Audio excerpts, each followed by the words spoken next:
So here's our complex temple phasing. Oh no, I'm sorry, it's the temple complex phasing, but it is a little bit complex.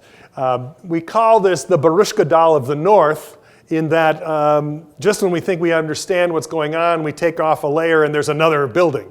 So just like your dolls, your nesting dolls, you take them off and there's, oh, another doll. We have the same bit of a thing going on here. So our first discovery was the second temple, what we call Temple 2, which is outlined in green here.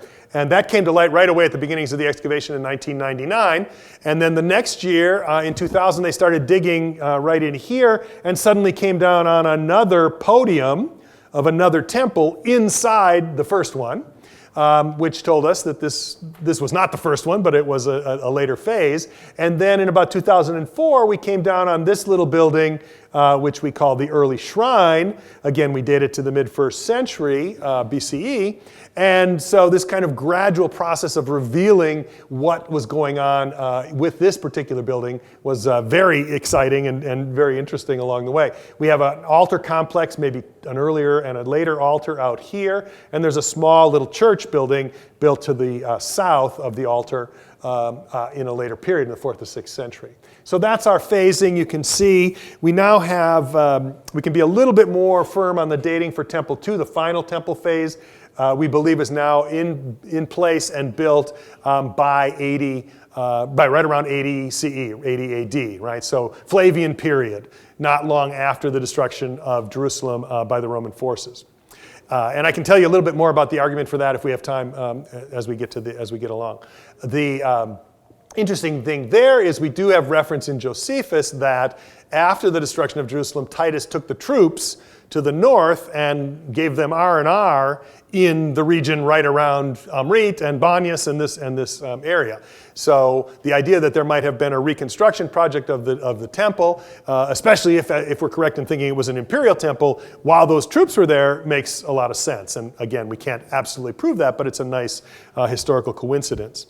The temple on this coin is the Temple of Augustus, built by Herod for Augustus, after Augustus confirmed Herod's leadership in about 20 BC. And the site of Banias has long claimed to have this temple, even though they don't really have a building from that period.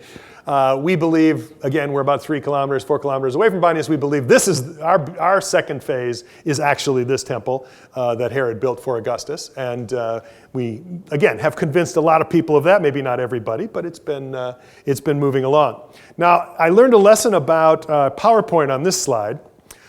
This is actually an image drawn by Michael Nelson of the final phase, what we call Temple 2. You can see the altar out here. You can see it's really nicely paved with basalt slabs all around, very beautiful area. And you can also see a road leading to the north. There's a valley up here that kind of goes down to what would have been the main road running up the valley here. But this small valley, then there's probably a bridge, and then it comes up by this road. And I was playing around with this the other night, showing somebody that we now believe, and I'll show you the evidence in a few minutes, that we have not just a colonnaded way along the road here, but that on the west, there's actually a full-blown stoa, two-aisled stoa. So you can see I tried to draw a roof here, and the center lines and everything else. And I don't know, I guess I was showing later it gets divided up in the Byzantine period or something like that. And then when I was just playing around with it before the presentation, I tried to make those marks go away and they wouldn't. So apparently at some point I saved it as part of the slide. So I apologize, but you can get instead of seeing me draw them, they've already been pre-drawn in this case. But this is a very large building, a really significant building. We believe it's built in conjunction with this final phase. Okay, so second half of the 1st century AD, and it's one of the largest buildings in the country outside of Jerusalem, and we're still trying to understand it completely, and our ongoing work will involve doing more to try to figure that building out.